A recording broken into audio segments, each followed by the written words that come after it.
Hello and welcome to this exciting episode of What's on Your Shelf. I'm your host Mulore Mike, and today I have with me a veteran, celebrated achiever in the theater, arts and TV space. This lady has a career spanning almost half a century and has done amazing work that has been celebrated across the globe. Ladies and gentlemen, I welcome Ms. Mumbi Kaigwa. Thank you, Mike. Yeah. We once did an exercise where we were told that we are not what we do, we are who we are. Yeah. And so I think I am love, I am laughter, I am emotion, I am on time, and I really value timekeeping, and I am warmth. It was always not this way, but this is where I am now. Yeah. I got a letter. It said, "We want to honor you for the work that you've done all over Africa," and they had clips of work that I had done. Culture is at the bottom of everything. Yeah. It is why we are who we are. You can be modern and African. Yeah. Modernity is not something that was brought to us by the West.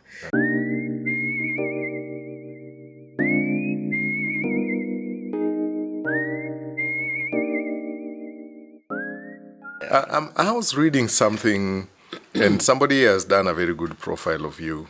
If I can read briefly, and they're saying one of the most leading lights in Kenyan theatre since Mumbi Kaigwa is a veteran whose longevity and dedication to the arts have won her well-merited recognition on the international stage. When she performed a television production as a little girl, Wole Soyinka's The Strong Breed, 10-year-old Mumbi Kaigwa had no inkling that she was starting out in the career that would define her life. But this she knew. She loved acting.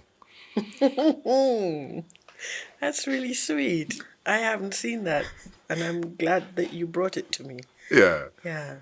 At 10, I want to believe when you were 10, education was all everybody wanted to focus on. And when I was 10, I don't think even my time people thought about what we call extracurricular activity in school, which was music, acting, and all those things. Yeah. How did you find yourself in that space to act at 10? My mother has 9 siblings, and her youngest male sibling goes by the name of Jage Gakunju. And Uncle Jage was a university student.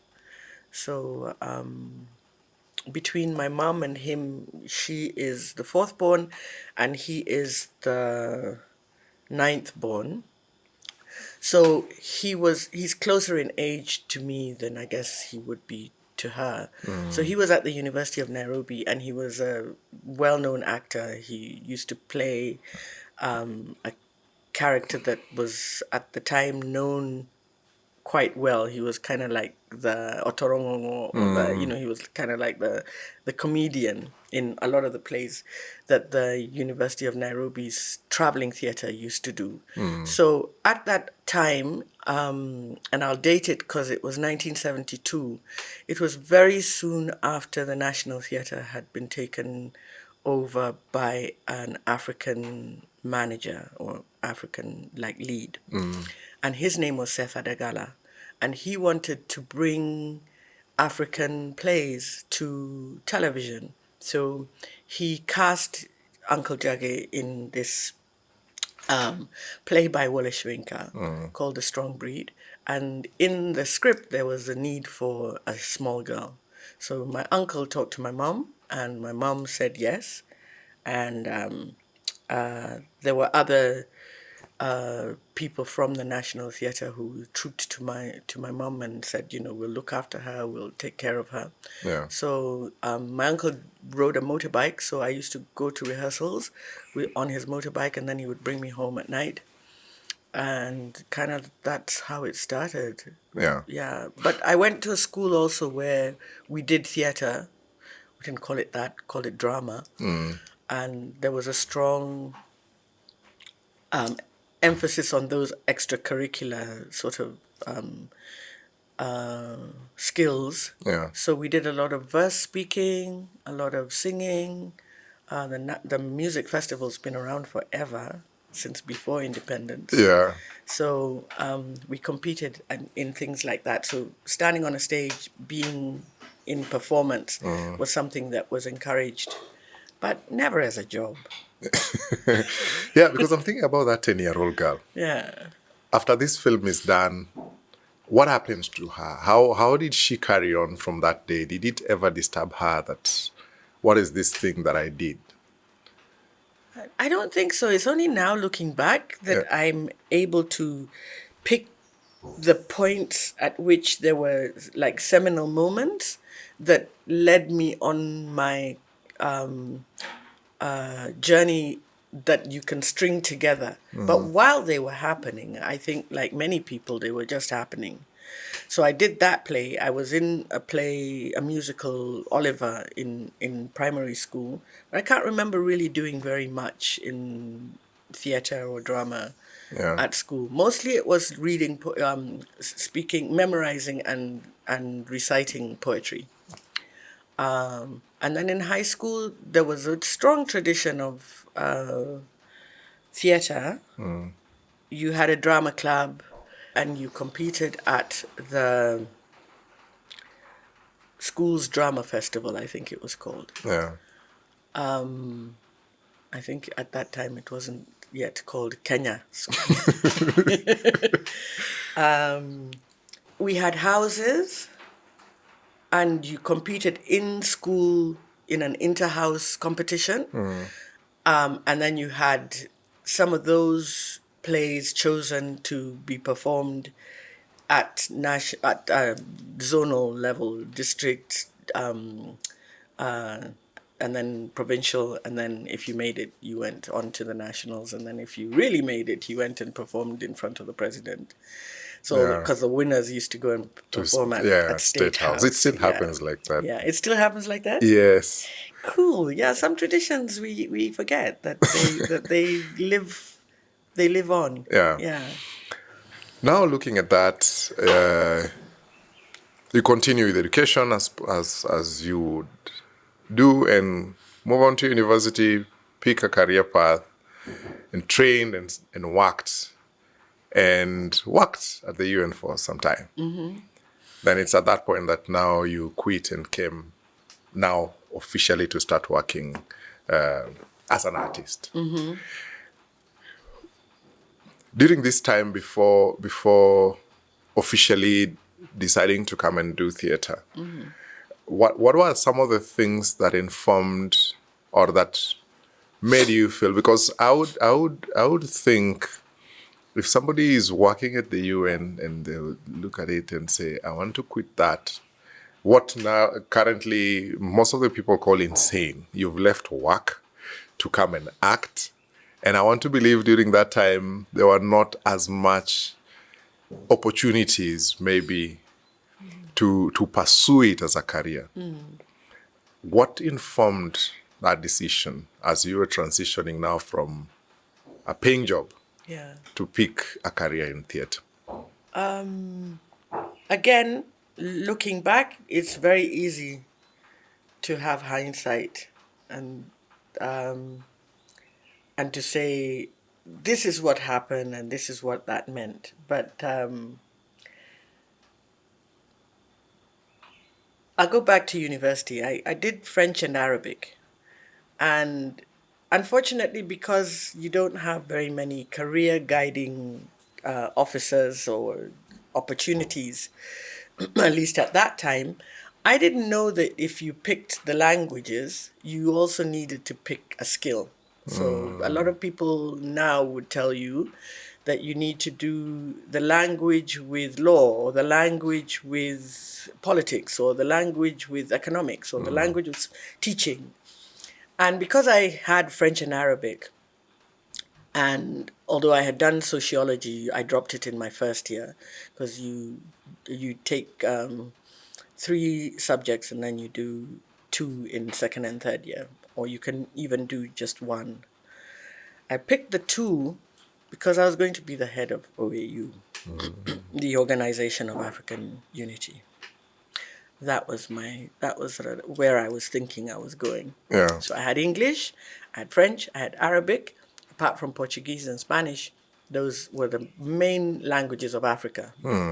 But then, like I said, I didn't have the politics, I didn't have the economics, I didn't have the law, I didn't have the other thing. So I could be a translator or an interpreter of other people's ideas. So that kind of faded into the distance. Because I think I wanted to not interpret other people's ideas. I wanted to have ideas of my own. Yeah. So when I joined the UN, I had been working maybe from 86 after I graduated to about 88 in various different French-speaking language interpreting sort of jobs. And then I got my big break. And I got a job with the UN. There'd been a conference and they wanted people to type up conference papers. When I was, you know how there's such a long holiday after Form 6, a long holiday after Form 4. After Form 6, I had gone to a secretarial college. So I'd learned how to touch type. So I did the test for this job, got the job, and then once we had finished, they said they would like me to come and interview for a position within the UN. So I worked there for a while, and then I got picked up by somebody else and worked in the health and nutrition department, and then I ran the library, and then I joined the drug control program. And I'm sort of like giving little capsules.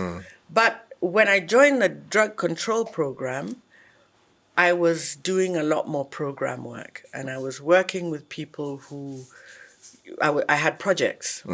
I wasn't sitting in the library anymore. I was now managing a project with people in the community nursing arena and also the Boy Scouts and the Girl Scouts. And so I was able to see the connections between what I was doing and its value in community.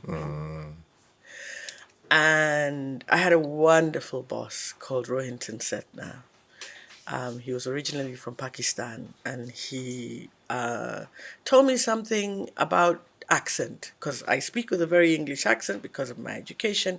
I was educated during the time when people, all the teachers in the schools that I went to were of English extraction or Scottish or Irish. And so the elocution and the kind of enunciation that I have comes from that background. But he told me that when he went to Canada, he deliberately changed his accent so that it would sound a little bit more Indian and a little bit more, not Indian, but Pakistani. And he did that because he felt something inside was missing of himself. So these are the little sort of like, I'm working in community, I'm seeing the impact of what it is that I'm doing.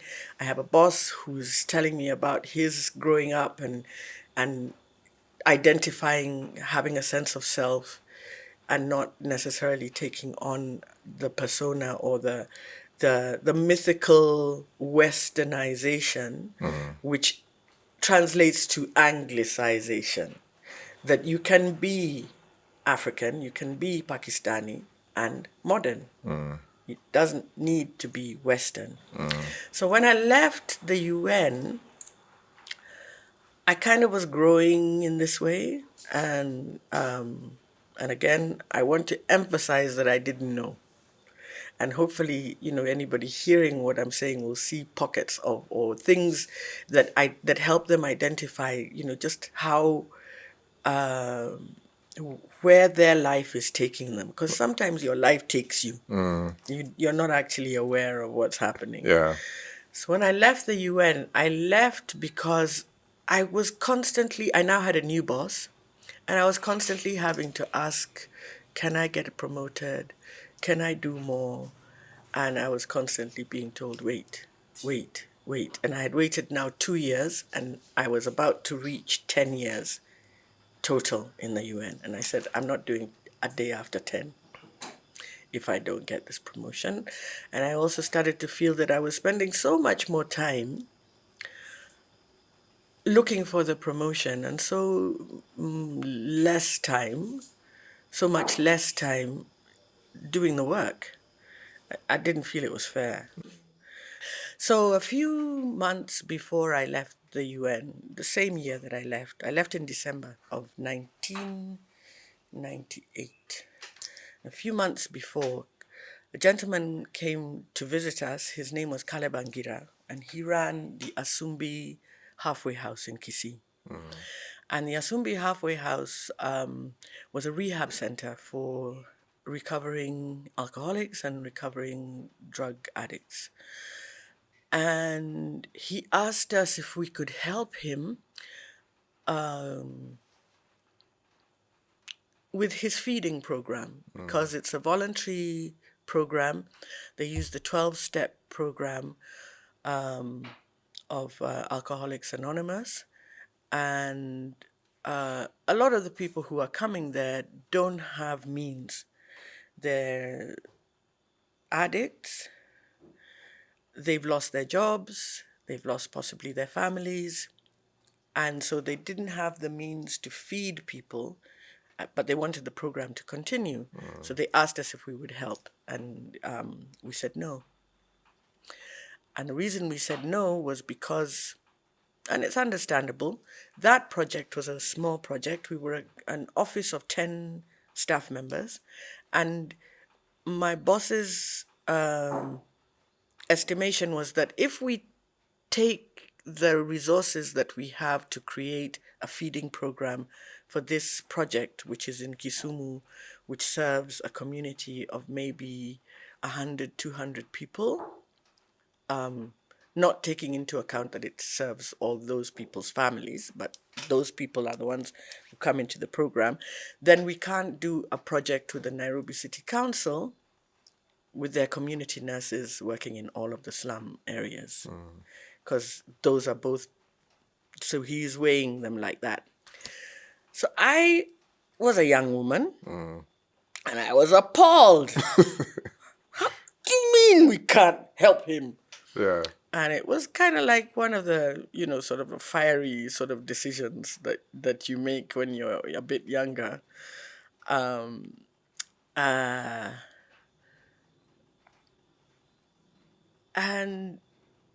I was like, I can't do this. So I leave in December, and I get a role in a film, 10 weeks of work, and one day during those 10 weeks, I'm sitting.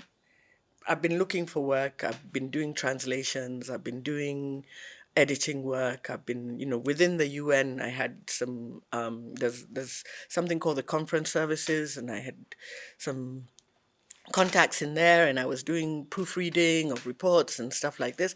And I was making decent money. I was also, I started a company where I was making clothes for children. But I'm sitting on set, and I remember it was Windsor Golf, and I'm playing this character. We are waiting for the Minister of Education. We're shooting a scene that is about a South African minister that my character wants to engage. He's been avoiding me, and I'm sort of like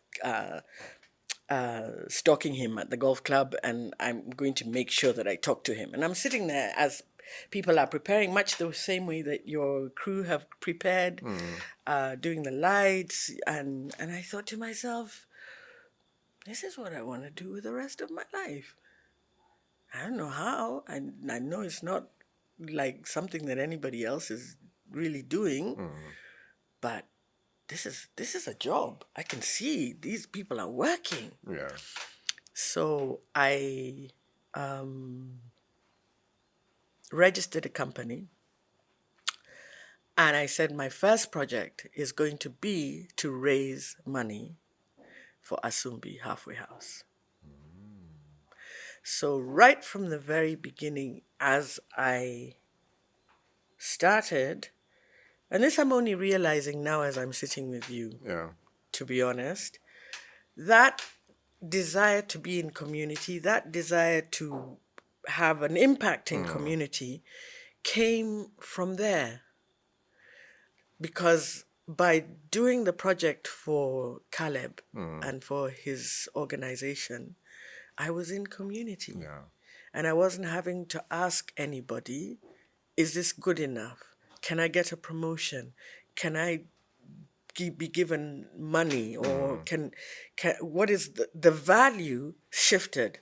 Whereas at the UN, the value was very much money driven, and the international nature of having a job that was graded at a particular place so that you can say, I'm a professional officer at the UN, to really very much, as my career has gone on, taking a back seat and creating opportunities for others to come forward and to say and to be seen. Yeah. Yeah. We will get to the shelf. Yes, But there we is need no way to. I can avoid that. Because there's so many things I would say when I look at where you started and how you started, and looking at the things you've accomplished in that space of theater and TV. I think it's really encouraging to anyone who is watching us today, who feels lost, who feels like, how am I here? And just to hear that there are most of the things that you did because you just followed the passion and that desire that was deep within you is really encouraging. But you went ahead and wrote a number of plays, and a couple which, looking at where you started with this guy in Asumbi, I think it relates me a lot. I've looked at some of the things you've done, and I think I remember your Kigezi Ndoto, where you went round now on your own personal projects, enlightening the community, using art to speak to people. When you look at those things, when you look at now the impact that you had with some of those projects, how would it be an encouragement to somebody? What is it that worked? Because I'm looking at the seriousness of and the impact that your work has and has had, especially with some of the projects where now you used theater to go and speak to communities. And somebody who just set out. What worked? At what point did it now start feeling like, I know what I am doing, I know what I want from it, I have now a path that I am following? This is why, Mike, I keep emphasizing the fact that hindsight is 2020 vision, because I don't know. I can't tell you that I knew one day that this is what I wanted, but I do know that possibly I know what I don't want. Yeah. I think that that's maybe even more valuable. So it's not so much, I wouldn't call it passion necessarily. It's following my instincts. Yeah. And being lucky enough to do so, because, for a lot of people who I started out with, or even people who even now would want to do what I've done, or to craft a career for themselves as a theater person or a film person or even an entrepreneur, you have to have backing. Yeah. So I don't deny, or I don't make lightly of the fact that I had a mother who, while she didn't necessarily know what I was doing, she didn't criticize it. She didn't say, "But what are you doing? Why don't you What is get a this job? thing? What Yeah. is this thing?" Yeah. Guys, if you're watching us today, thank you so much, by the way, for keeping at it and for watching today. I'm hosting Mumbi Kaigwa. Check her out. She is on YouTube. She's spoken about her work extensively. Look for her on YouTube. Subscribe to her channel. Yes.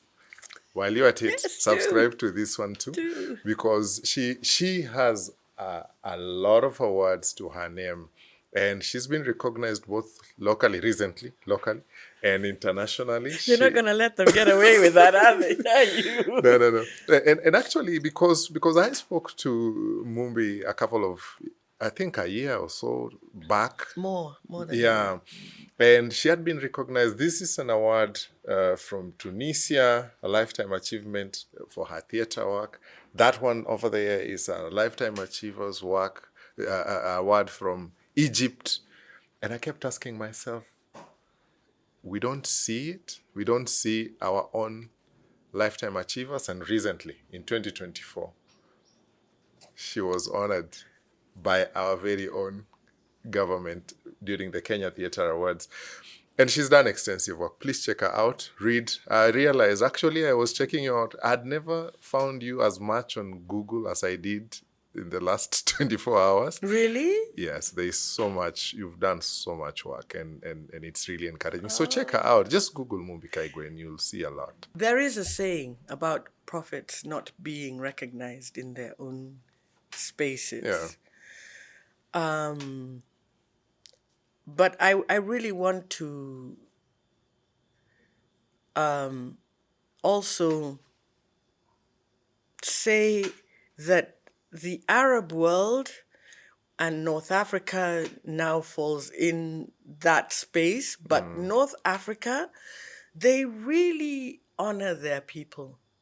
At the time that I was given the award by the Egyptians, they were honoring a man who was in a wheelchair, who was a filmmaker of many years standing. And they had a documentary or they had clips of stuff that he had done, because everybody went up on stage and they showed clips of the things that they had done. They had clips of my work. I've never performed in Egypt. The Tunisians, the same. They were honoring 5 people. And I think 3 of them, one was from Iran and the other 3 were from Tunisia, I think. I forget. But again, I've never performed in Tunisia. Wow. I got a letter. It said, "We want to honor you for the work that you've done all over Africa." And they had clips of work that I had done. Yeah.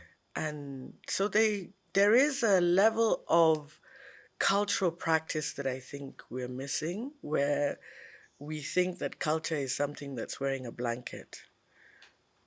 My picture of blankets, you can see, is not a very good one. But there's a picture of grass skirts and Yeah. people singing at the airport, and Yeah. that's not what culture is. Culture is at the bottom of everything. Yeah. It is why we are who we are. And we want to embrace a lot more positivity, I think, in our cultural sort of practices. I'm quite saddened when people say only in Kenya and then the example is something negative, because Yeah. really we're some of the kindest people Yeah. Yeah, I mean, just wait until there's a disaster, unfortunately, but wait until there's a disaster, and then you'll see how kind Kenyans are, Kenyans are. and Yeah. how they come together. Yeah. Yeah, so this idea that we are, it's because we're wounded, and because we have so many secrets in our history Yeah. that we haven't dealt with. Yeah. So much silence in our history that we haven't dealt with. Yeah. But we are good people. We are. We Yeah. And really, I generous. really, and generous, and I really, really believe that. So, if we were to do a lot more in the cultural space and in the art space and celebrate, I think we would find a lot more of a healing. Because if you think about it, Egypt has been going through, they've been going through it. Yeah. Yeah, they've Yeah. been going through it. They've been going Tunisia's been going through it. Yeah. But they still honor their artists. As I transition to your shelf, one of your works that I'm interested in that I'm sure will also tie us into something here is They Call Me Wanjiku. Tell us about that work and what informed your writing of They Call Me Wanjiku. Well, They Call Me Wajiko is possibly my third play. There might be some other plays in there, but I kind of treat The Voice of a Dream, Kigezi Ndoto, A Hook for Dreams, and They Call Me Wajiko as a kind of a trilogy. So that A Voice of a Dream, I was asking people, what are your dreams? Kigezi Ndoto, I was saying Africa can dream large and can respect its heroes and respect ourselves and love our heroes and call their names, because their names are not known and are not honored. And I'm talking about people like King Mkwawa, who's unfortunately his head was taken to Germany when Tanzania was under German rule and was returned in 1954. I didn't know this. I'm sitting with my cast of Kigezi Ndoto and I'm saying, who are your heroes? Who are your heroes? And everybody's sort of like saying, and my two Tanzanian cast members told me about King Mkwawa. So we need more information, not tragic information necessarily, but that we were heroes, we were kings, and we stand on the shoulders of these people. And, because if you go online, you can find everything and anything about all the celebrities in America. Yeah. And it's unfortunate that we know so little about ourselves. Yeah. So that was what that play was trying to do. So dreams of individuals, dreams of the continent, I want to say, but also still within yourself. Within self. And then They Call Me Wajiko is me. Mobi has not always been Mobi. Mobi was Louise. And growing up, because I said I was anglicized and, very much sort of like thinking that English is king and Swahili isn't, and all of these things that are indoctrinated into you and you're thinking, when I changed my name from Louise to Mumbi, and I make a distinction between Mumbi and Mobi, I was extremely annoyed. Look at all this lost time. Look at all this, how dare the white man come? How dare they take away, that whole sort of like a mandla. We are fighting for the whole thing. And I started to do a search into myself. And at the time, former president, the late president, Daniel Arap Moi, had made this statement about Wajiko. And Wajiko was this kind of every woman, every man, every person. Ordinary person. Ordinary person. Yeah. But I didn't fit because I'd done the whole Louise thing.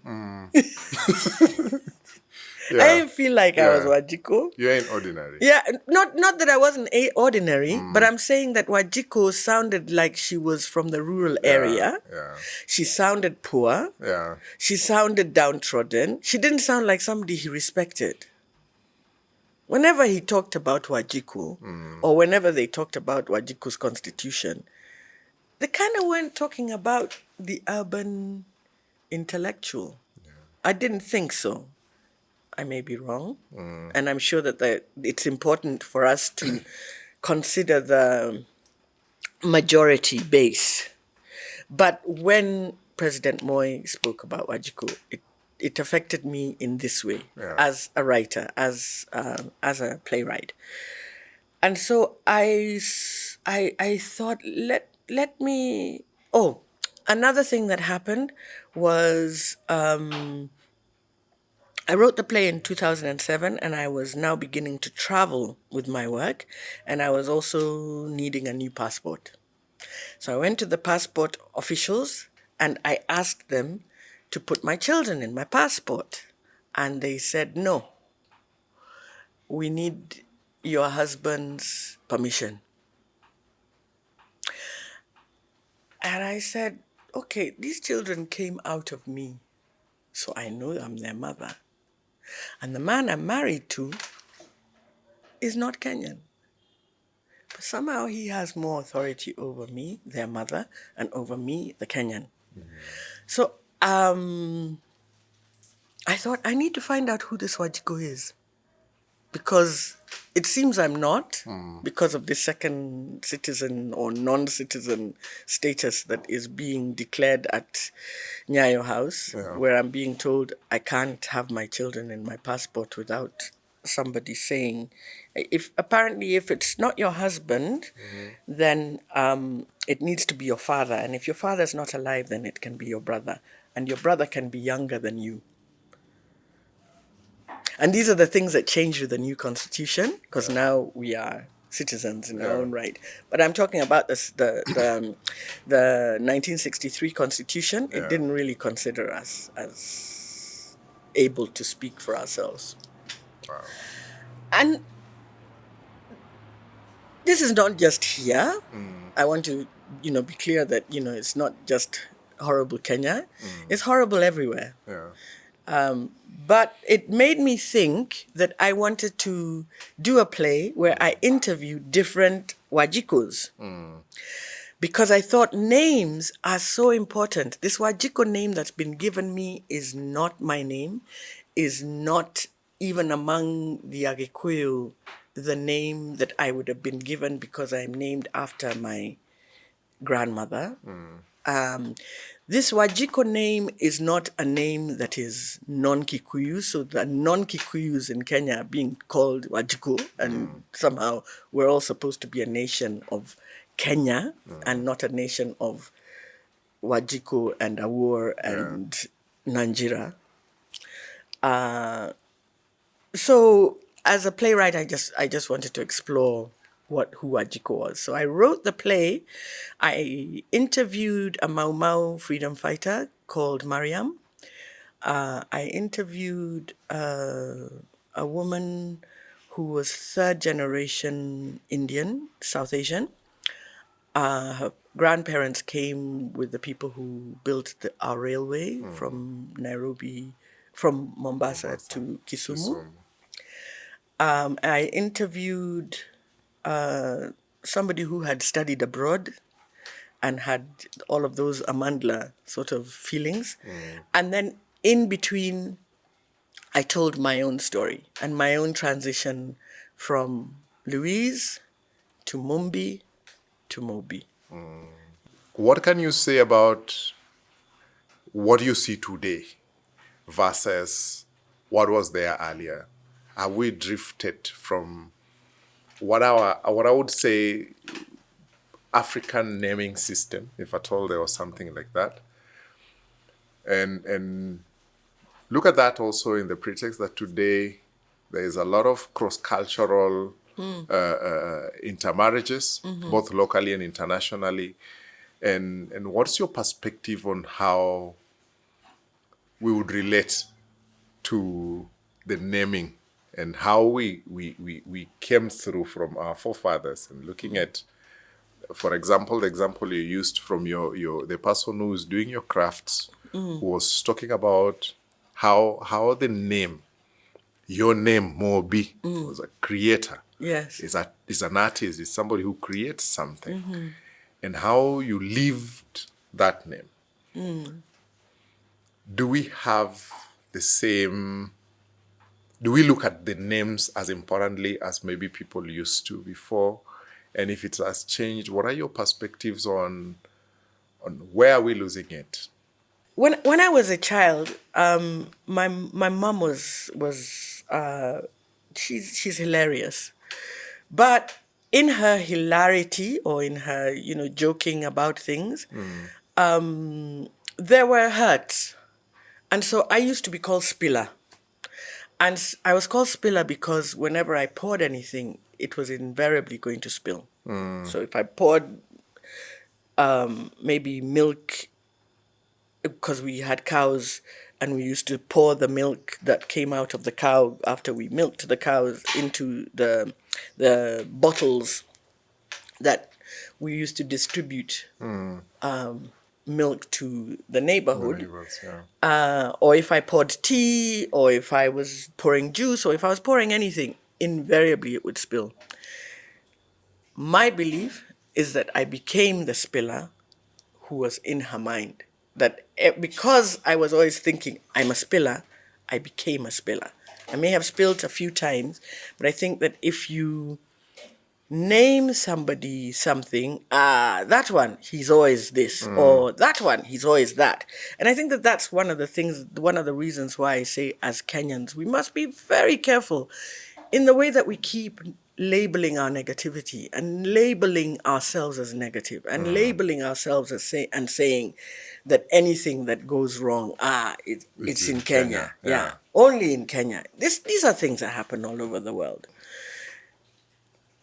In that way, my son used to spill, and I consciously said, I'm never going to tell him that he spills things.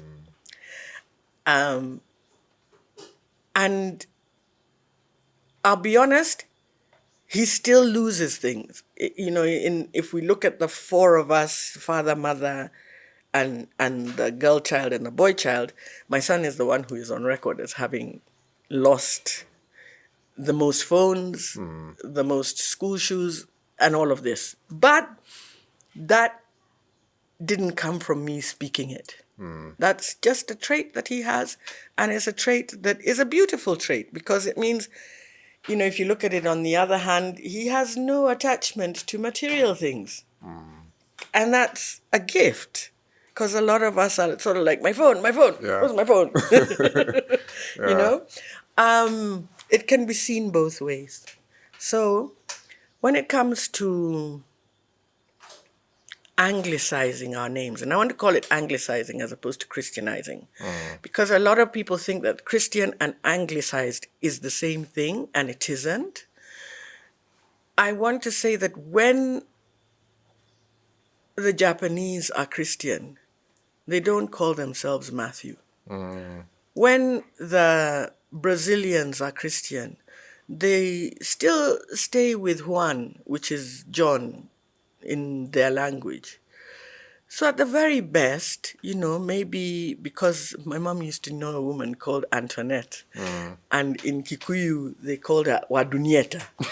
Maybe the thing to do is to Africanize our name, those names, if we must give them. But I think that, to call yourself, that the only thing that distinguishes, or not the only, but one of the things that distinguishes you as a Christian is that your name is Susan or Jane or Mary, and not Mobi or Naliaka or, I'm trying to think of another, Atieno. There's that sort of like marrying the idea that you cannot be modern if you're not Western.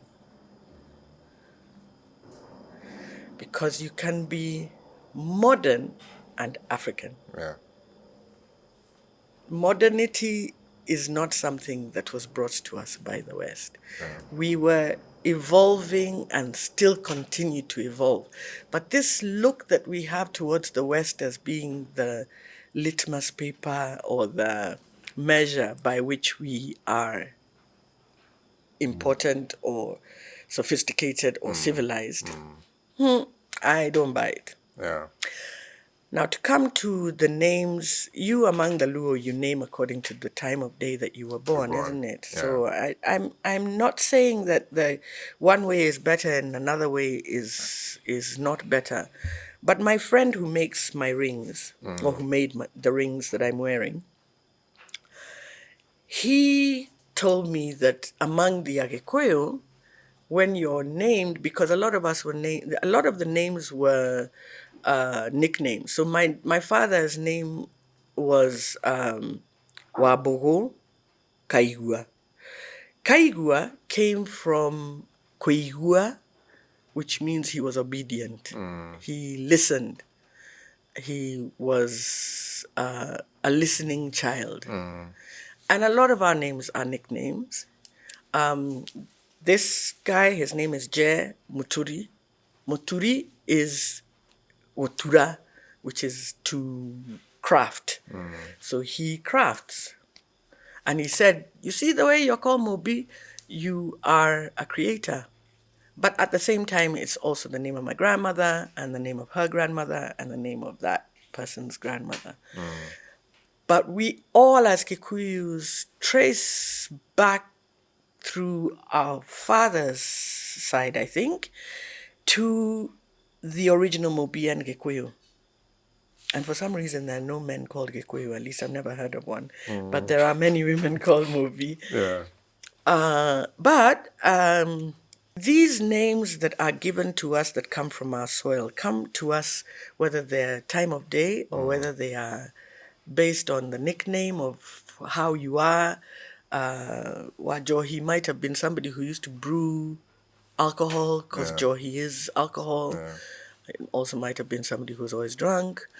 But you know these At what stage? these names Yeah. they're in our cellular system. When we become, especially these new names like Kylie and names that have no connection even to the Christianity that we're saying that we're connecting the name to and saying it's a Christian name. And I have nothing against anybody who's called Kylie, but you know that these names that we're picking out of the celebrity life of those people who oppressed us. Come on.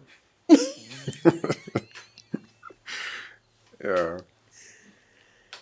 And so, you know, in your DNA there is I don't wanna go where you want me to go, Buana. I mean, you know. I wanna say that our names are beautiful. Yeah. You know, if you hear Luya women's names, it's you're like, why are you calling yourself Maureen when you have this name, Buana? Yeah, it's so beautiful. Yeah. But also feel free to engage with us. Tell us on the comment section what you think about our naming culture. What are your thoughts? What are your perspectives on, are we running away from our own culture? How impactful is naming in the community where you come from? Let us know in the comment section, but remember also to like, subscribe, and share. And give us your thoughts on this podcast. What do you like? What are you really, really keen on? Remember, today we are sitting with the very achieving Mumbi Kaigwa. And Mumbi, now I want to transition to yourself. So, picking up from that conversation, I am led to this book, Britain's Gulag. Tell us about Britain's Gulag. Like many of the people in my generation, when we went to school, we weren't taught history about ourselves. We were taught history of Germany.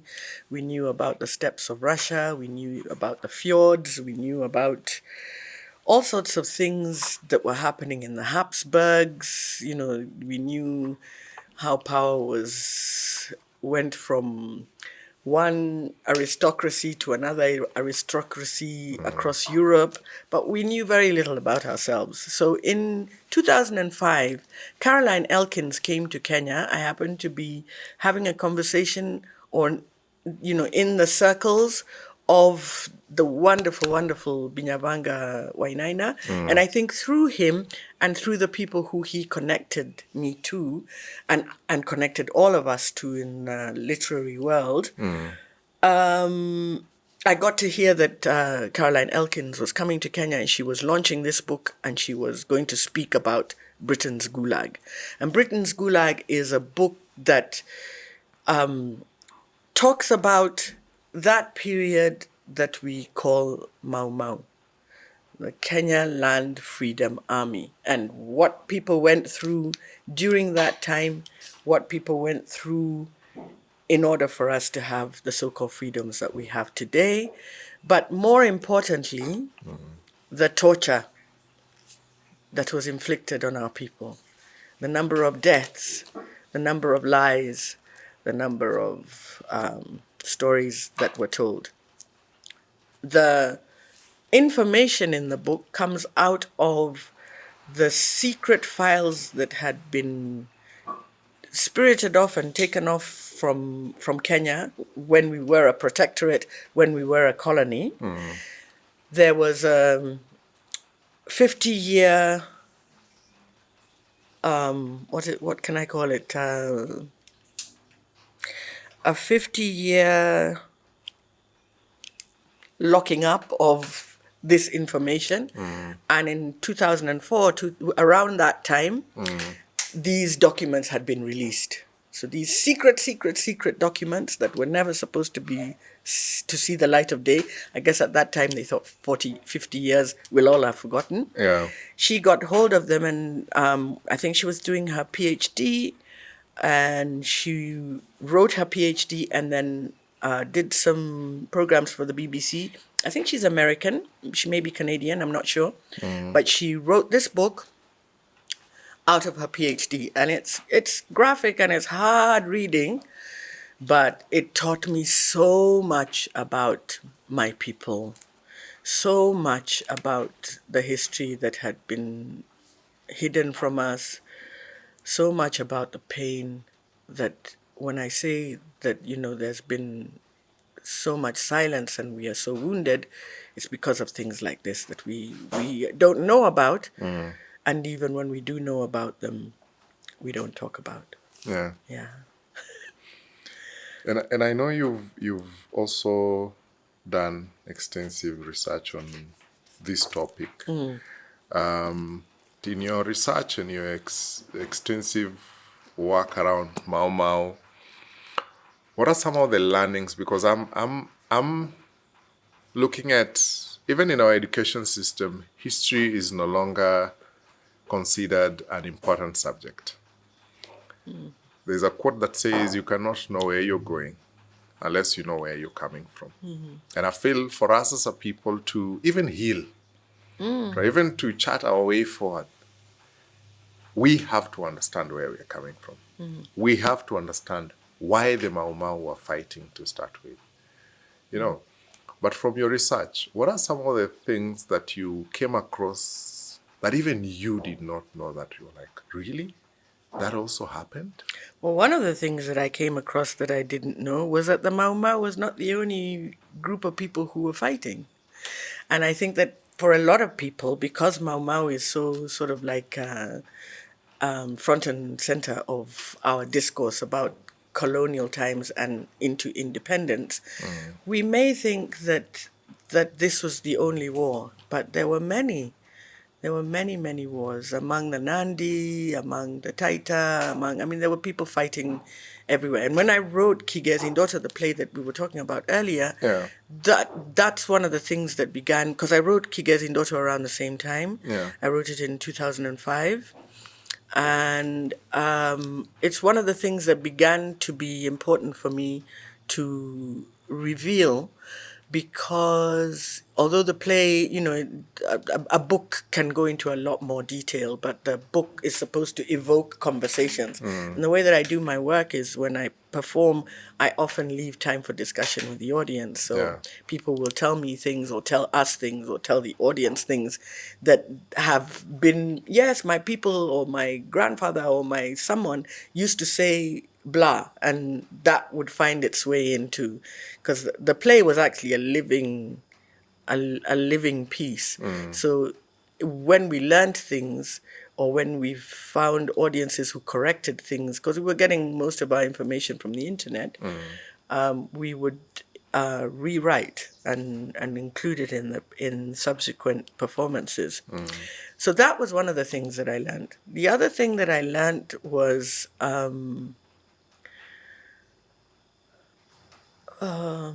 apart from how much pain there was, the men came back beaten.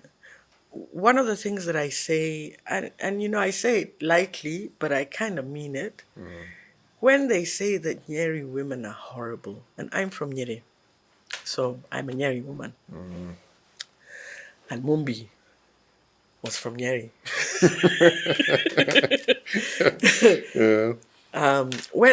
When people make these light-hearted but actually wounding statements about how Nyeri women beat their men, I'm reminded that Nyeri women, because the center of the Mau Mau fight was Nyeri, the men had been finished. They were taken, they were put in corrals, they were put in detention camps. I mean, the Auschwitz, that's the other thing. Auschwitz, the template for Auschwitz and the genocide of the Germans came from the British behavior in Kenya.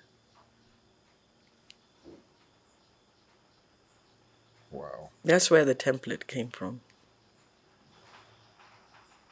And that's Elkins who says it, not me. Yeah. Yeah, she says it in her book. And I think David Anderson also says it in the Histories of the Hanged. Which I also wanted to link them and say, maybe, would you comment on this, the history? Because Histories the of the title Hanged, is scary. Yeah. Histories of the Hanged. Hanged. And when you look at the cover, the person who appears on the front page, it speaks a lot. But if you tie the two books in, what would you quickly comment about the book and maybe that whole colonial season? But just to finish what I was saying about Nyeri women, and how they're tough and how they're whatever they are depicted as, I believe because our men were in these concentration camps and others were in the forest fighting, and the women had to steel themselves and look after the men, our food is boring. Because you never knew when you were going to be sackward. You needed to cook a dish that was nourishing, but also could be cooked everything together. So there wasn't time, Ati, for, sort of like trying to find condiments and delicious things. It was food that was for people who were in the midst of suffering, in the depths that we can't even imagine. The photos in these books are really, really scary. Anyway, so these women who are beating their husbands in today's parlance are tough for a reason. They're tough because their men weren't there. They're tough because they're so wounded. There's so many things that these men came back. They were unable to have children. They'd been castrated. They'd had their souls taken out of them. And so when a woman doesn't have time for you, or doesn't have time to muck around, or doesn't have time to pembeleza you, and you say, that's a Nyeri woman, remember the history. of why it is she doesn't want to muck around. Because she's seen things and her grandmother has seen things.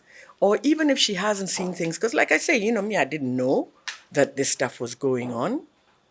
But it kind of makes me understand why the women who I have grown around, who were much older than even my mother was, were such badasses. Because these chicks are taking this food and they're taking the guns and they're hiding them and they're passing the Mzungus who could kill them even just for looking or just for walking. And they're pretending that they've got their child on their back. The woman who I interviewed, my name is Wajiko, who's a freedom fighter. She used to take food and guns into the forest and she was from Geduguri. So it's not just the Nyeri woman. But, we need to be, like you say, we need to know what our history is. And so that even when we joke about who our women are, or we denigrate, or we say whatever it is that we say, we sit it on top of knowledge. Yeah. Where were they getting the guns? They were making them. Or they were stealing them from, like if I work for a Mzungu and I'm in his house as a house girl or a house boy, as we used to call them then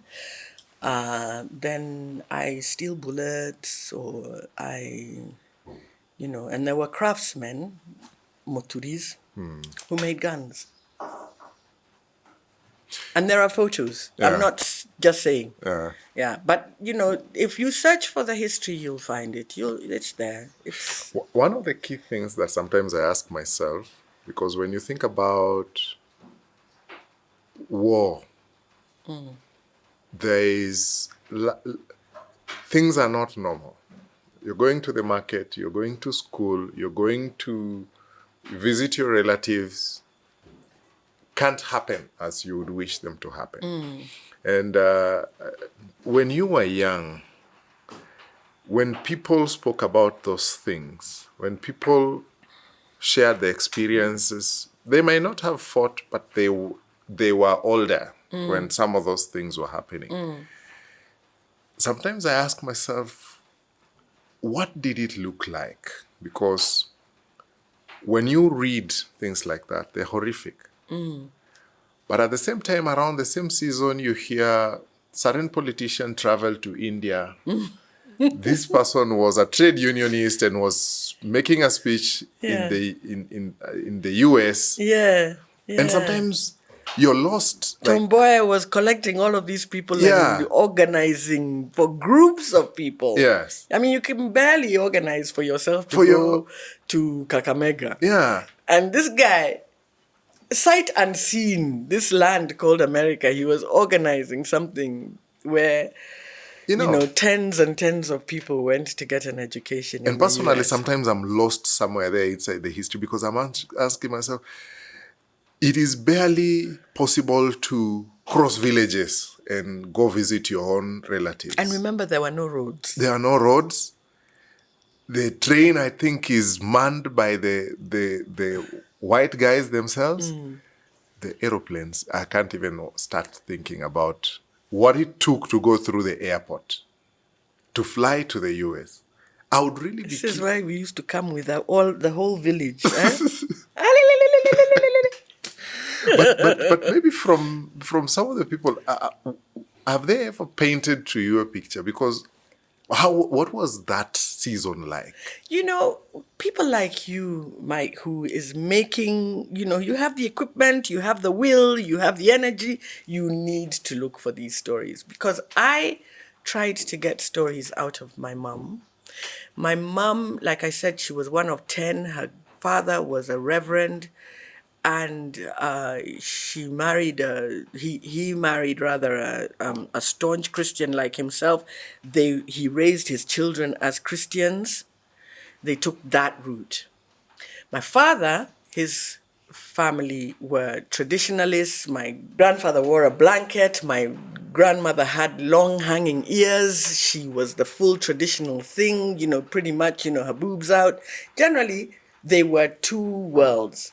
But both of them both grandparents, whenever I would ask them about that time, and I didn't know what I was asking. I was just sort of like, so how did you come to Nairobi? The stuff that I was asking was, Yeah. because I was not this person who I am now or who I became when I read these books. And they would say, Masha tutiaragia. That stuff, we don't talk about it. The Christian one, because we are now washed of our sin, and we now wear a headscarf over our hair, and we go to church, and we don't talk about the things that we used to do before we found Jesus. And the traditionalists, because they possibly took the oath, and it was on pain of death that you spoke about what happened at that time. So I don't know. I don't know what happened. I've got the books to tell me, but unfortunately, the word of mouth.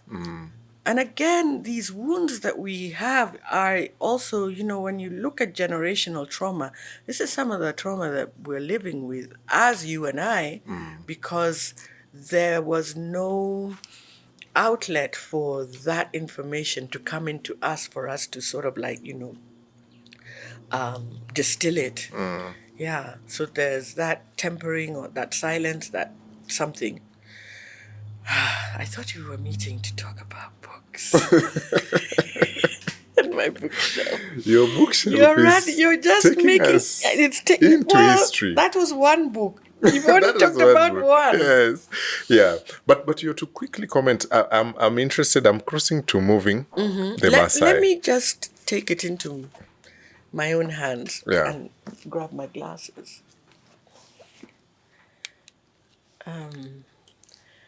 Because I don't want to misspeak. But I read this book and I didn't finish it. I have to admit. It's called Histories of the Hanged, Britain's Dirty War in Kenya and the End of Empire. And it's by David Anderson, a very, very well-respected historian in his own right.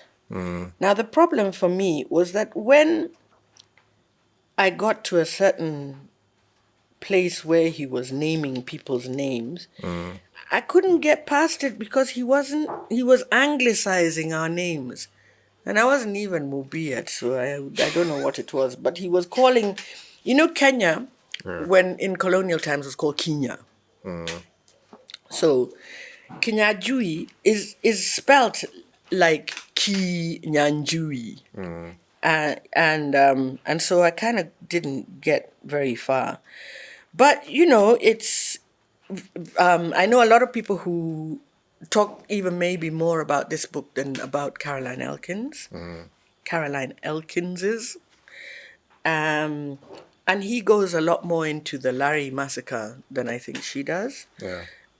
And the Larry massacre, again, is historical, and because it's just here in Limuru. It's not over there in Nyeri where maybe you don't belong or you don't come from. Limuru borders Nairobi, and there was a massacre there of proportions you cannot imagine. And people who lived there, because this book that we're going to go into, Moving the Maasai, I met the author and she took me to Larry. Yeah, because she was doing a second book about the Agikuyu after she had written this one. And you talk to people and they live their lives, and a lot of people do, and they manage to go from day to day. But when you remind them of that time, you see something happen in their eyes that looks like somebody who's haunted. It's really, really something to see.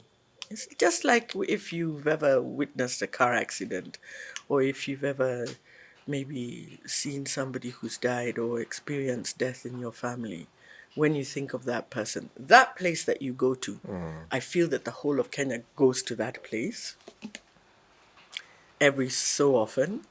And, even though, I keep mentioning the Japanese, because I think that the Japanese, to me, in many ways have done a lot to modernize without westernizing, and have done a lot to deal with parts of their history, not all of it, but parts of their history. And I think that that's one of the reasons why they are the force that they are, where they can, they don't care about what you guys are doing with your technology. We're going to do this thing.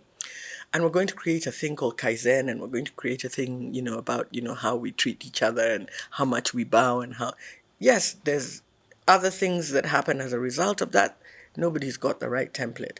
But in terms of cultural practice, and because I'm a cultural practitioner, I feel that the Japanese have got a lot to teach us about how to deal and how to look at things that are difficult to look at. Yeah. Yeah.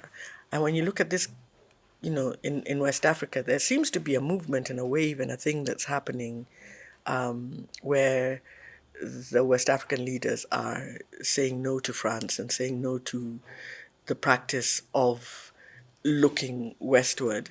And I'm not saying that we should go the same way, but there's something to look at there. Because if you look at the Burkinabes and, ever since Thomas Sankara, and with the new leadership now, you can see that, Burkinabe means the land of upright people.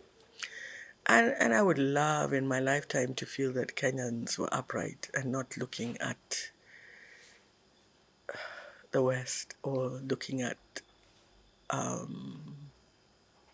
especially in the artistic industry, when you hear somebody say, I wish I could win an Oscar, why can't you create a prize that's here? Why do you need their prizes that they don't even give to the black people over there? It's a good question. Thank you so much. As we continue, Mumbi Kaigwa, check out her works. She's written extensively, and people have also written extensively about her and her work. Mumbi, I want to go to the next book, Moving the Maasai, a colonial misadventure. Lottie Hughes is English, and she is amazing. I don't know anybody who has the kind of patience. This is a book that I got at Bookstop. It's expensive. It's almost 7,000 shillings. But I think it's worth every single penny. It's a limited edition. That's part of the reason why it's, I think, so expensive. But also, it goes into such deep examination of how the Maasai were moved from Laikipia to the south of Kenya bordering Tanzania, and how those two moves happen as a result of two treaties, agreements, I'm not sure what you would call them, one in 1901 and one in 1911. The Maasai signed, 1904. 1904. They signed an agreement in 1904 that allowed for them to be moved from these lands in the Laikipia area to the border of Tanzania, and then a second agreement in 1911 that allowed for a second move. As a result of those moves, the cows of the Laikipiak Maasai were riven by anthrax. They lost almost all of their herds.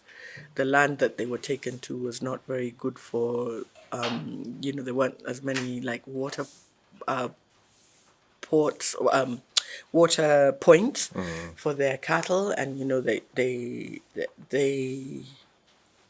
are pastoralists, so they're moving from place to place. But she goes into who said what, when they said it, what they wrote to who, how that person was removed of the European and mostly British, sometimes German agreements that were happening outside of Africa that then led to these moves. And I haven't gone very far because I'm making notes. Sometimes I want to know. There's so many names. She starts out by introducing all of the people who were prospectors, and she talks about prospecting, Yeah. and what's underneath our soils, because I think a lot of us don't talk about what's underneath our soils. Yeah. And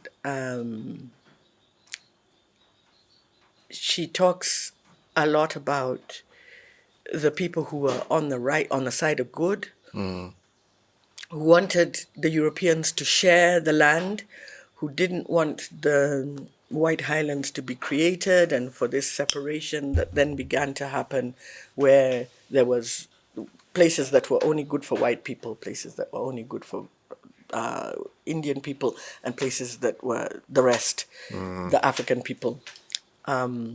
Those divisions, I think, started happening around the time that she's writing about, and she talks about the actual people. And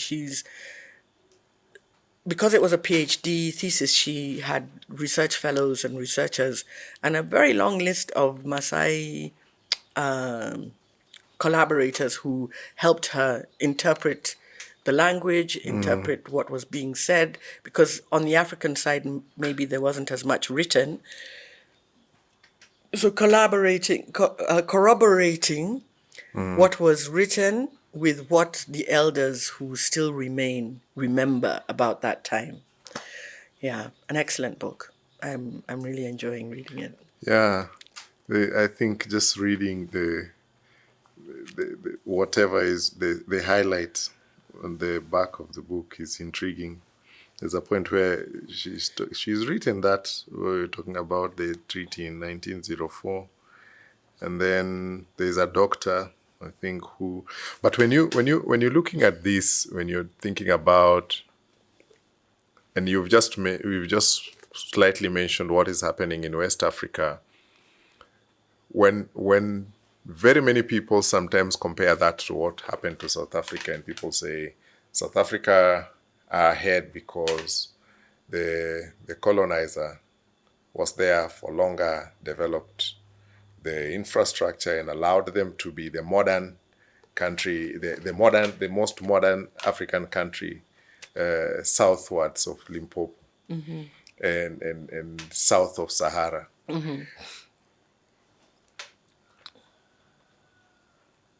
What's beneath the soil?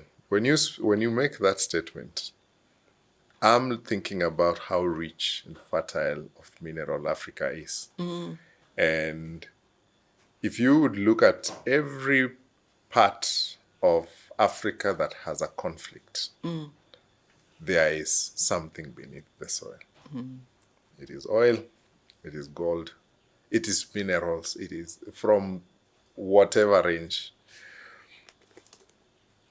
We have participated in that. Because sometimes I ask myself, and maybe I would want to hear what your thoughts are. When, for example, Kenya attains its independence and we've been given that freedom, okay, fine, rule yourself. Why are we still in 2024 dependent on a country in the West or in Europe to determine mining licenses in Africa and things like that? Are we?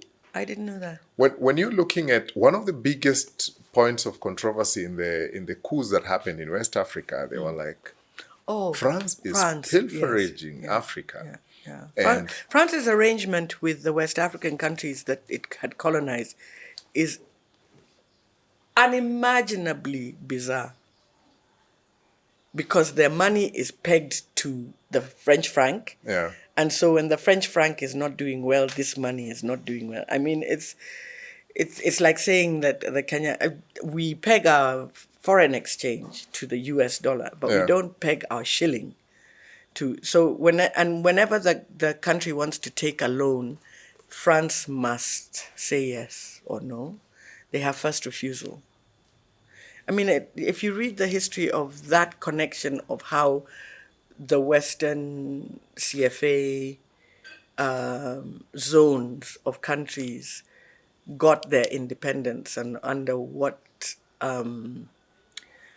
arrangement. It's kind of like Haiti and France, where Haiti was told they have to pay millions and millions and millions of dollars because they're being given their independence. They were told, in order for us to give you your independence, you must now pay the slave owners money to compensate them for not having you as slaves. So it's kind of like the same thing in France. That's kind of like what now there's the pushback from the Niger, the Cote d'Ivoire, is it Cote d'Ivoire? Definitely Burkina Faso, Niger, and one other country which I can't remember, and maybe Cote d'Ivoire. But that kind of tying in where you're still colonized, even though you're saying that you have independence. Yeah. And every time there's been anybody who's tried, and mostly it's been in West Africa, where anybody has tried to unshackle themselves, they've been assassinated. Right from Sekou Touré, Nkrumah, all of those, Sankara, they find somebody, even if they don't do it themselves, somebody who will do it for them. Yeah. So and it's not saying that the English-speaking countries aren't in the same sort of like...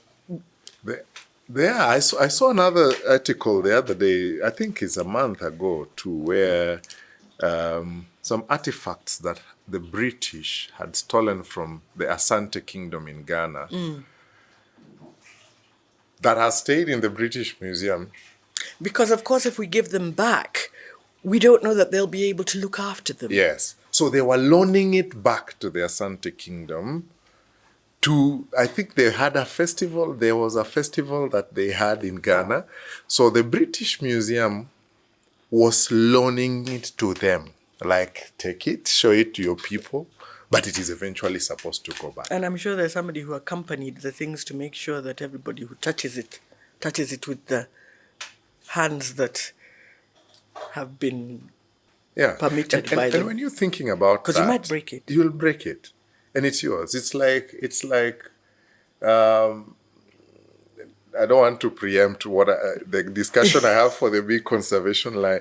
But sometimes I ask myself, why are we so limited in asking for the real freedom? Where does Because because divide and rule was it was so well done that now we divide and rule ourselves.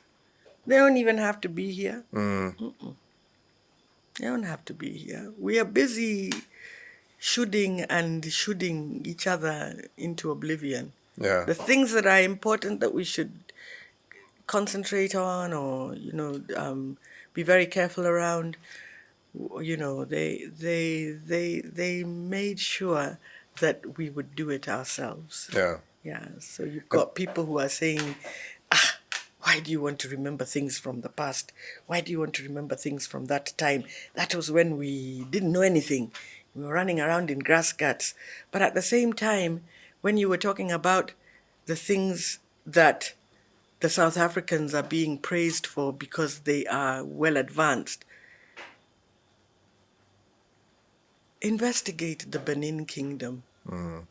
Because the Benin Kingdom, and I don't mean Benin the country, but the Benin Kingdom in Nigeria, the architecture, the structures, even our own mud hut that we are busy saying, these people think that we live in mud huts. Actually, the mud hut is a wonderful thing. It is. It's the coolest place you can hide. Coolest place. Under that hot sun, the hot African sun. You get into that place. It is architecturally sound for where we are. But we keep using our mouths to say things that have been put into our psyche so that then Whitey doesn't have to do anything. Because we are saying it ourselves. We are saying we're not good enough. We're saying we'll never belong. Yeah. We're saying we need to look west in order for sanction. We need to look for awards from somewhere else. We need to look for validation. And I'm not saying that we shouldn't partner with people, Yeah. but we should be standing just as tall as everybody else. And Yeah. and I was shocked to hear you say we're not teaching history. We're just as bad as when we were teaching me history about the Habsburgs Yeah. and about, the German Reich. Might as well have just continued to teach people about the German Reich, because I don't know, we didn't learn contemporary Kenyan history, and even if we did, we brushed, maybe kidogo. We Yeah. didn't learn about agriculture either. If we were learning about agriculture, it was what was happening in the fjords of Europe and the steppes of Russia Mesopotamia. and Mesopotamia, yeah, Yes. which is important, Yeah. but it's not sitting on anything. Yeah. It's this idea that the Europeans had, that because there were no people that they could see, that the place was empty and that there was nothing there, and that they brought something and placed it on top of. We need to shake ourselves of that idea, because we had so much knowledge. And just because it wasn't written down doesn't mean it wasn't knowledge. Yeah. And now there's a full circle that's being made where we are being taught by Europeans things that we already knew, whether it's the way we do irrigation or the way we do various different things you hear. But our people used to do this thing. Yes. But we're allowing ourselves not to speak up and say, this is something. And I credit the Europeans, because they really know how to name things. They see a river and they say, this one, I'm going to call it by my name. They see a mountain, they say, I'm going to call it by my name. You've never seen a Nyawidi go to Europe and say Mount Mumbi. Maybe we should start doing that. Yeah. Because we don't value ourselves even as human beings, but also we don't value the fact that we are the prize. Yeah. And many of the things that are happening in the world now, where there is a look towards Africa, we need to protect ourselves, because they're not looking from a good place. Wow. They're looking to finish. I remember my because they finish their animals, they come here, and they try to conserve our animals and tell us we are the ones who know how to conserve animals, and we're the ones who know how to protect animals. The Maasai have been living with the animal for centuries. Yes. Centuries. My previous guests, Dr. Njoki Wamai, was saying, when we were looking at that ICC structure, and say, there are places we've shot ourselves in the foot. Because when you look at the 2007 and 8 situation in Kenya, we chose the ICC. We wanted the ICC to come and take our people. We gave the ICC power over our own courts. That was a very good trying time for us to look at our own judicial system and say, why is it that we don't even trust our own judiciary? Why don't we even trust our own processes? But because we trust that one, we believe it's better, it's superior. It's sometimes, and the more we keep learning about the history of the world, and I feel like we need to ask ourselves a lot of questions. I remember one of the interviews I saw of the former president Mugabe, when everybody was asking, why have you stayed so much in power? And he asked, have you asked Queen Elizabeth the same question? Valid. She was the longest serving monarch in the history of the world. And it hits you. I think it was was it 70 years? Something, when she died? Yeah. Because she came into power people talk about when she was 25. Yes. The Western world wants to direct how leadership is done in Africa. Russia, the president has just... I'm looking at the Russian elections. I see nothing different with what happens in Africa. Did Africans go as observers? Let's start I there. didn't see an African observer. By the way, I didn't see an African observer in the Russian elections. These are the things that we should be asking ourselves in these quiet moments that we have in between scrolling on social media. Because, it's important that we don't fall asleep entirely. Yeah. Yeah. Mumbi, I want to cross over to the next book, The Big Conservation Lie. You've hinted on it a little bit. Yes, I've talked about it because I think it should be required reading. It is one of 2 or 3 books that I feel should be part of the Kenyan syllabus. These men, they gave me an education that I cannot. I don't even know. I just can only make noises. What's your quick summary of The Big Conservation Lie? What was that experience? Well, like I had alluded to before, this idea that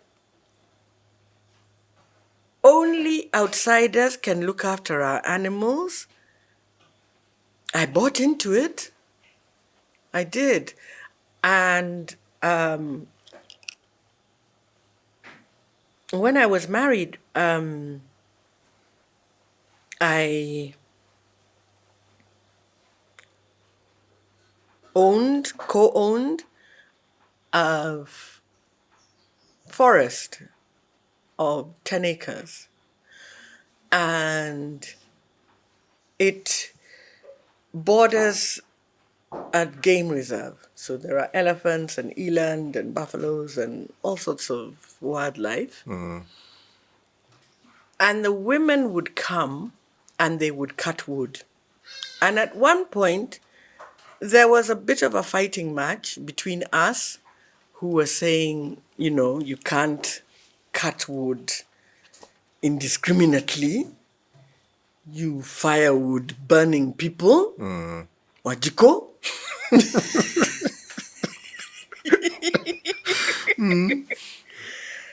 And that forest is still thriving.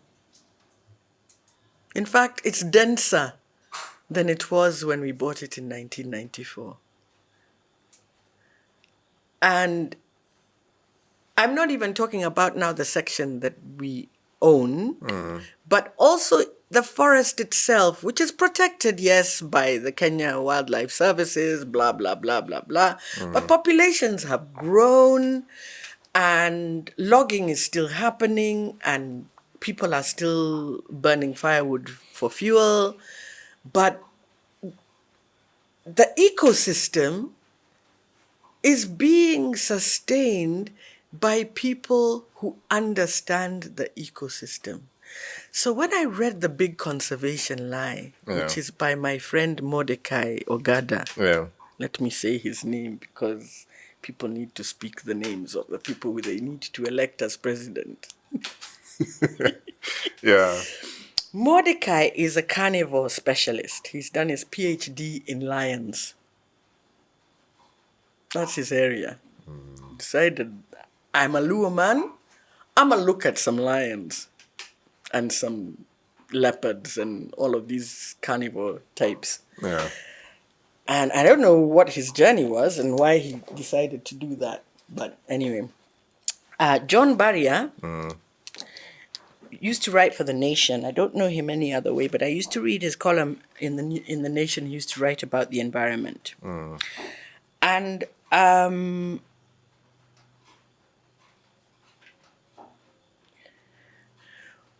this book, and I guess, if you're sort of like looking broadly at who I am, I'm interested in sort of like that whole idea that we are not good enough.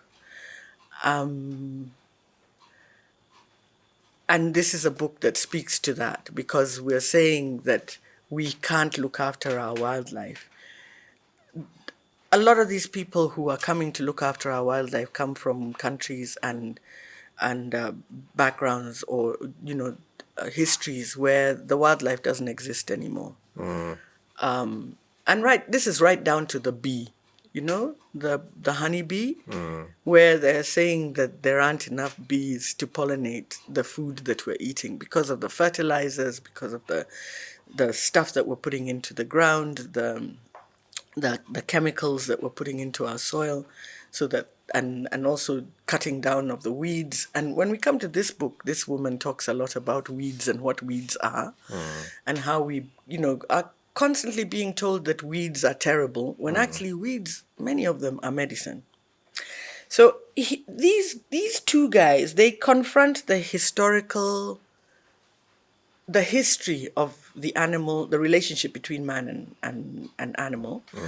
And in so doing, they talk about how historically the animals have been here. The Maasai owned the whole of Kenya. They were, I want to say, our most indigenous people. I think almost everybody can trace their origins to somewhere else. The Bantu came from the north, or from wherever it is we came from. The Kushites came from somewhere else. The Nilotes came from somewhere else. Feel like the Maasai, in my view, this is their country. Everywhere you go, Nakuru, Nairobi, Naivasha, these are Maasai names. Like Ipia, these are all Maasai names. So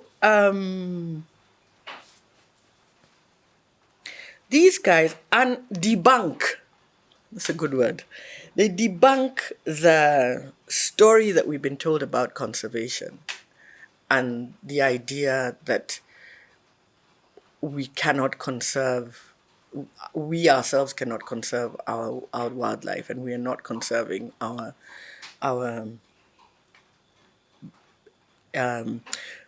we cannot police our ecological gifts. And it all comes down to that racism of that black-white picture where we need to be treated like babies, we need to be treated like children, we need to be told what to do, we don't know any better, and money. And so they trace, and with maps also, they trace, just how this picture has been painted, that we can't do it for ourselves, and the whole, particularly that area that's called the Northern Rangeland area. So, brave people. They took a long time before this book was published, and they finally found a small publishing company in again the U.S., and that's why you mustn't think that I'm saying the U.S. are, or the foreigners are not good partners, but I am saying that we mustn't allow ourselves to think that that their way is the right way, does not bear scrutiny. We must scrutinize everything. So when they talk about this, they talk about NGOs, they talk about the delusion of conservation, they talk about, just exactly how it plays, and all the pushback that they've had in order to tell this very truthful story about Kenya's conservation story. I read the book, and actually I think one of the most mind-boggling things is there's a place where he's describing how a certain community had to be moved behind the mountains because they were obstructing the tourists' view. There you go.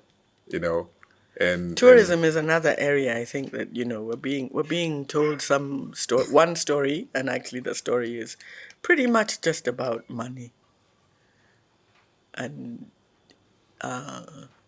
big money. So the people were moved and placed outside of the view of the people who matter. The people who matter, who had enough money in dollars. Yes. And how trips were organized for people to come and actually practice shooting with animals. And they were shooting live animals as a fun activity.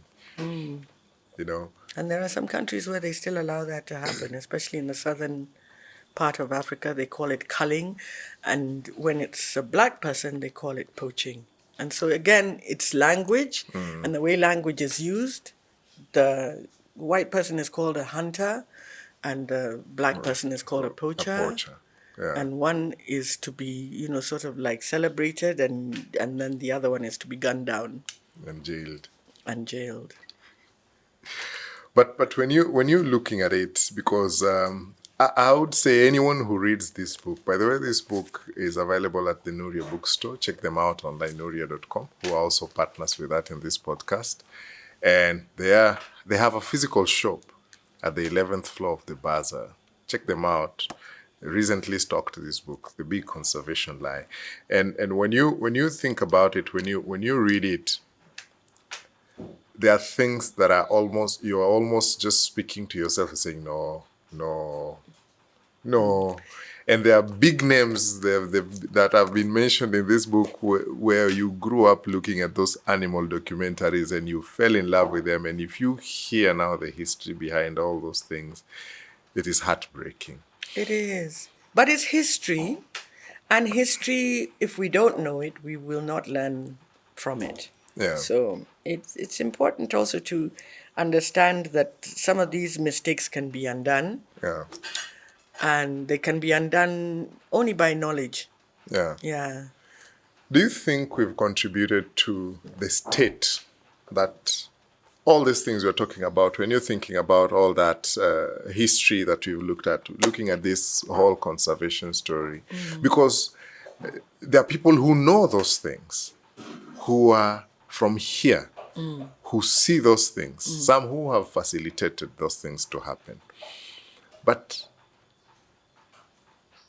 have we contributed to those things happening? I think,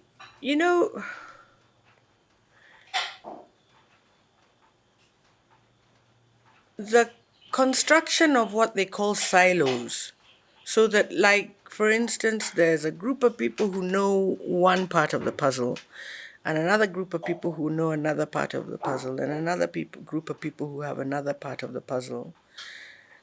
It's all part of the divide and rule tactic, I think. So none of us ever come together and talk about it from the various different elements or knowledge pieces. So even if I know and you know, and here we are 10 people who know, we might feel that we don't have the what is it called, the capacity. And also, they keep us running in the air by making sure that unga is expensive. So, while you and I may have the capacity to sit here for 2 hours or however long it is to talk about these things that are, ideas, we don't spend a lot of time in Kenya celebrating ideas. And because we don't spend a lot of time celebrating ideas or just having children who, you'll have a 5-year-old child who will do something and people are like, oh my God, that child is so clever. Because we don't have a history of nurturing people to think and question right from nursery school. So in a way, it's not so much, I think, that we've done it to ourselves, but that it has been done to us. So that, even our education system, when we change it from one thing to another and we do it overnight, we disrespect our teachers so deeply as a country that you'll even hear people say, how can you be a teacher? And yet these are the people who would have nurtured those minds that would have then created the curiosity. Because in my play, Voice of a Dream, Binyavanga Wainaina had become a good friend, and he did a quite large interview. What I like to do is I like to have a scribe who writes about the experience of the play. So whether it's the experience of us as a cast, the experience of me as the writer, what I'm learning as I go along. And I think that's why one of the reasons why I can articulate what my journey has been is because of people like Binyavanga or others who I have hired who have asked me, so what is it that you mean? You know, people like you who are asking me to think about and to explain, because I could have just said, I don't know. It just came from God. I prayed. Yeah. Yeah. And so I'm making fun, but on a serious note, there is a level of explanation that comes out of being asked questions. The Americans are great at asking questions. They ask you, you know, you go to do a show and they don't only want you to do a show, they want you to go and meet community groups, they want you to go and meet university students, and then you're asked the most banal questions, you know? Yeah. Or you have an argument with somebody who's saying that he's an expert in Somalia, and when you ask him, have you ever been to Somalia, he says no. Yeah. So you're forced to now represent the whole of Africa Yeah. and tell him he's wrong. Yeah. I remember a case in point. But I think we have to be really keen, and it's not just here, we have to be keen globally at seeing the dangers of capitalism. And the dangers are that drip, drip, drip, drip, drip like a drop. It is creating a situation where we are all just thinking of the lowest common denominator. And we need deeper thinking, deeper examination of the good, the bad, the pros, the cons, as Kenyans say, where the rain started to beat us. So, and it's something that in a way is deliberate, but also in a way is lazy. Because if you think about it, I mean, I've had the same education as many of my peers who don't think like me. Went to the same schools, had the same conflicts, and, you know, danced at the same nightclubs, but they don't. And then there are others who are even on a higher level, like the lady who you were saying you spoke to for hours on end and is part of this podcast. Yeah. Maybe, I don't know, we don't create, the silos are okay because people are speaking and speaking to one another, but we don't create opportunities for these groups of people to come together. Having said that, I seem to see a lot more work going on. There's an organization that's called Open Restitution Africa, and they are trying to get artifacts back, not only for Kenya, but also for Namibia, for all over Africa. And I think that there is a lot of work that's going on that we're not aware of. Yeah. I want to take this chance to also ask you to like, share, subscribe.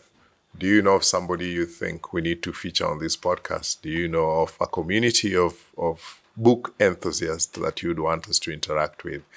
Please feel free to reach out. Next on What's on Your Shelf. And carnivore rests, when you look at it, it's a green space, but it's actually a wastewater treatment plant.